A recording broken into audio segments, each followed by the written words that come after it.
эфире новости экономики на Якутия-24, в студии Нургуяна Иванова. В Якутии необходимо выработать единую стратегию развития транспортного узла в Нижнем Бестяхе.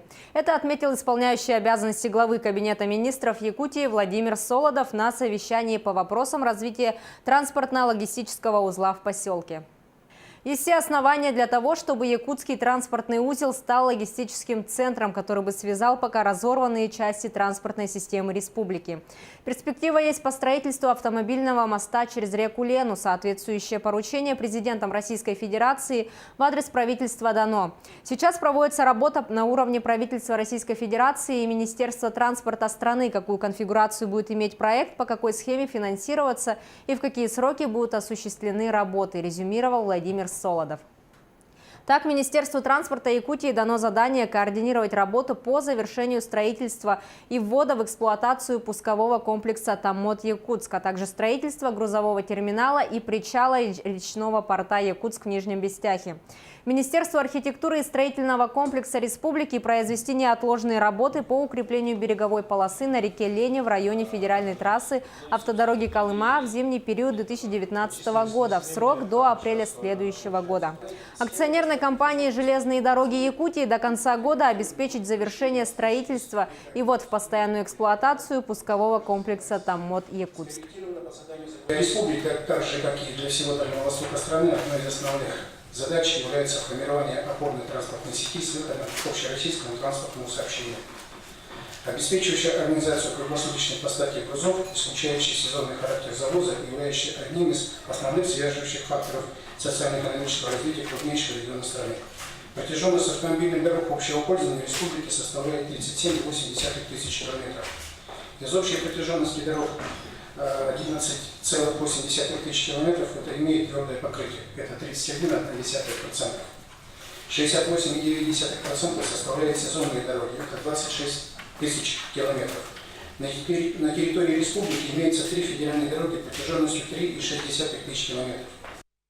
Продолжение темы автодороги на Крайнем Севере будут строиться в рамках государственного частного партнерства. Соответствующий законопроект внесло в Госдуму правительство России. Законопроектом предлагается установить для районов Крайнего Севера и приравненных к ним местностей исключение из общего правила об обеспечении возможности альтернативного бесплатного проезда в отношении платных автомобильных дорог или платных участков автодорог. Предусматривается также бесплатный проезд легковых автомобилей по платным автомобильным дорогам, которые не имеют альтернативного проезда. Это позволит решить проблему привлечения частных инвестиций для обеспечения ускоренного развития транспортной инфраструктуры районов Крайнего Севера. Ну а для Дальнего Востока могут создать каталог субсидируемых авиамаршрутов. В Совете Федерации обсудили вопросы развития межрегиональных и местных авиаперевозок на Дальнем Востоке, в районах Крайнего Севера и приравненных к ним местностях. Именно эти перевозки являются одной из важнейших задач комплексного развития страны в целом. Для формирования эффективных мер государственной поддержки нужно разработать и внедрить механизм прогнозирования спроса на воздушные перевозки по маршрутам, для которых выделяются субсидии. Также Минвостокразвитие, учитывая остроту проблемы, предлагает разработать отдельную программу субсидирования воздушных перевозок для Дальнего Востока. В октябре в России пройдет пробная перепись населения. Это ключевой этап подготовки к всероссийской переписи населения 2020 года. Впервые перепись пройдет с применением цифровых технологий. С 1 по 10 октября все граждане смогут самостоятельно заполнить электронный переписной лист на себя и членов семьи на едином портале госуслуг. Для этого необходимо иметь учетную запись на едином портале госуслуг. Получить ее можно в любом офисе МФЦ.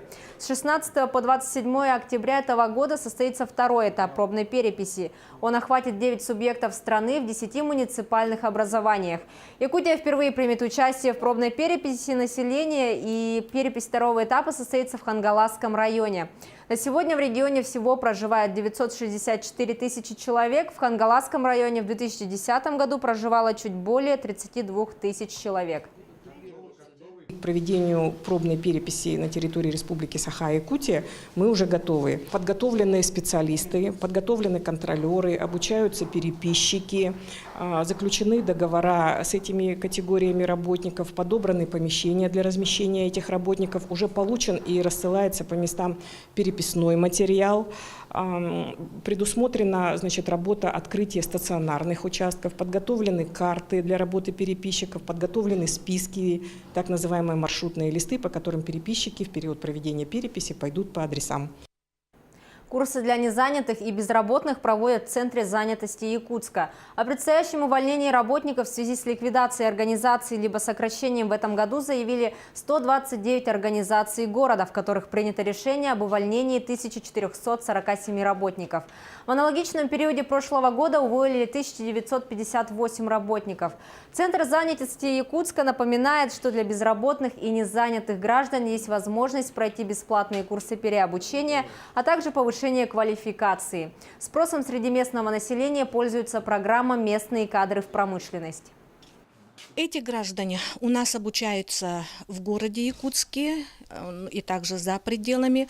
В городе Якутске по заявке о ДДК в Якутском промышленном техникуме мы обучаем огранщик алмазов бриллианты, разметчик алмазов.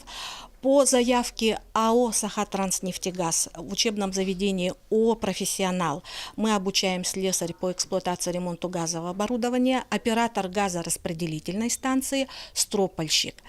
Ну и также в многофункциональном центре прикладных квалификаций мы обучаем курсантов, незанятых граждан по профессиям водитель БелАЗ, машинист экскаватора и машинист бульдозера.